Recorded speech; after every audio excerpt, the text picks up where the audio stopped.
Good morning, ladies and gentlemen, my name is Minish and welcome to this Minish 3-minute review. I'll be giving you my first impressions of Hotline Miami in 3 minutes. First, a small introduction. Hotline Miami is a 2D top-down action video game made by Dennaton Games. The game is being published by Devolver Digital, who have also published the Serious Sam series. The game has been in the news recently because one of the devs is actually helping people on the Pirate Bay if their games aren't working properly. Now let's move on to the storyline. There isn't much of a story in this game. You're basically a guy who wakes up one day not remembering who he is or where he comes from. A couple of guys with weird animal masks and a few mysterious phone calls later, you're mass murdering Russians and nobody knows why. Why do you keep getting free stuff from the video shop, the local pub and the pizza place? Who keeps calling you? And what's the point of these killings? Am I some kind of psychotic mass murderer who's having hallucinations? Or am I working for a crime lord who wants to take out the opposition? The mystery is very appealing and it makes you want to finish the game to find out what's actually going on. Next up, we're going to talk about the gameplay.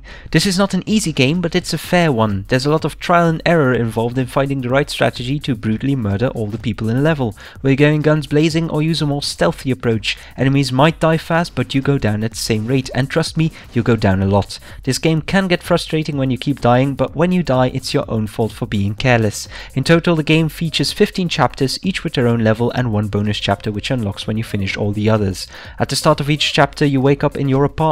After you get a mysterious phone call telling you where to go, a car drops you off and you get to choose a mask. Each mask has its own bonuses. At the end of each level you get a score based on how you performed, and this score lets you unlock new weapons which then can be found around the levels. There are still some serious bugs though. I had my game crash a few times already, which made me lose all of my progress. Next up, graphics and sound.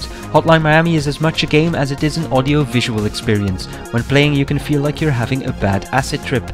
There's loads of bright colors, flashing images, and the screen is filled with flickering scan lines. Your screen is always focused on your character and it can easily get disorienting when you start making lots of fast maneuvers. While playing the game I actually had to take a break because I started feeling nauseous. As you can see, the graphics don't look amazing, however the graphical style fits the game and it gives a great atmosphere together with the amazing tracklist of chiptune music. There are no graphical options though. Hotline Miami runs in full screen windowed mode and this can't be changed. Time for the conclusion. Hotline Miami is great fun, although it is a bit short. I've got about 4 hours played and I'm already at the last level. The masks are a fun addition to the game. They allow you to experiment with new strategies and they also give the game some much needed replay value along with the unlockable weapons. The story, or lack thereof, is very intriguing and makes you want to see what's going to happen next. I absolutely love the soundtrack and the atmosphere the game has, but the graphical style does make me a bit nauseous sometimes. The lacking graphical options menu isn't a plus either, and the bugs that made me play through the tutorial 4 times in a row didn't make my initial game experience enjoyable. However, the devs are actively working on fixing the game, so those bugs might soon be a problem of the past. Hotline Miami currently costs €8.5, $10 or £7 on Steam. Once again, my name is Minish, thank you for watching and please subscribe for another video each Saturday. Also, don't forget to tell me in the comments what you think of this short review. Would you like to see more of them or do you prefer longer videos?